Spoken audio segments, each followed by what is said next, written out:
वळूयात पुढच्या बातमीकडे. धनंजय मुंडे औरंगजेबापेक्षाही क्रूर असल्याची प्रतिक्रिया करुणा मुंडेंनी दिली.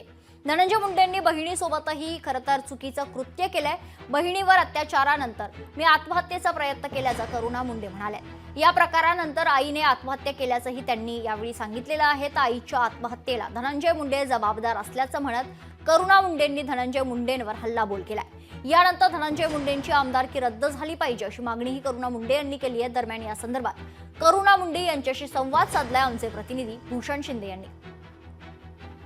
आपल्यासोबत करुणा धनंजय मुंडे मॅडम, खूप सारं स्वागत आणि तुमचं अभिनंदन. एकतर कोर्टाने तुमची बाजू ऐकलेली आहे आणि त्यानंतर निर्णय दिलेला आहे.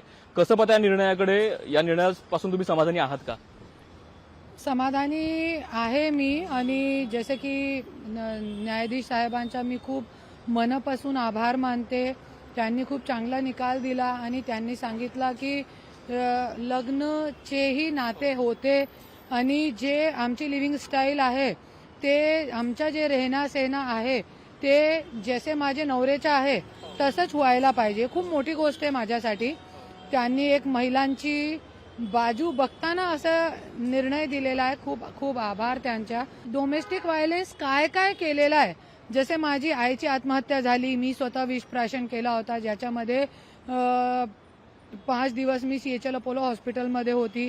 हे सगळी गोष्ट माझी बहिणीसोबत जे झालेलं आहे, हे सगळी गोष्ट जी आहे हे कोर्टामध्ये डोमेस्टिक व्हायलन्समध्ये मी टाकलेली आहे. माझी बहिणीने मला असं सांगितलं होतं की तिच्यासोबत माझ्या नवरीने असं घाणेरडा कृत्य केलेला आहे. 2008 मध्ये ज्यावेळी माझी आईला माहीत पडलं, तो माझी आईने पण पोलीसमध्ये जाण्याचा प्रयत्न केला, ज्याच्यामध्ये त्यांच्यावरती इतका प्रेशर आणला की त्यांनी आत्महत्या केली. पहिल्यांदा तो आपल्याला त्यांची आमदारकी रद्द करायची आहे, क्योंकि आज जसे क्रूर पद्धतीने संतोष देशमुख हत्या प्रकरण केलेलं आहे, असंच क्रूर वृत्ती हे लोकांची गुंड गँग लोकांनी माझ्यासोबत मारणं, मला जेलमध्ये टाकणं हे सगळं केलेलं आहे. त्यांना मी असं सोडणार नाही.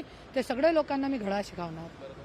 अशा प्रकारे एकंदर न्यायालयाच्या निर्णयावरती समाधान व्यक्त करत अजूनही पुढची लढाई बाकी असल्याचं करुणा मुंडे सांगत आहेत. कॅमेरामन विनीतसह भूषण शिंदे, लोकशाही मराठी, मुंबई. लोकशाही मराठी ऐका, पहा, जागरूक रहा.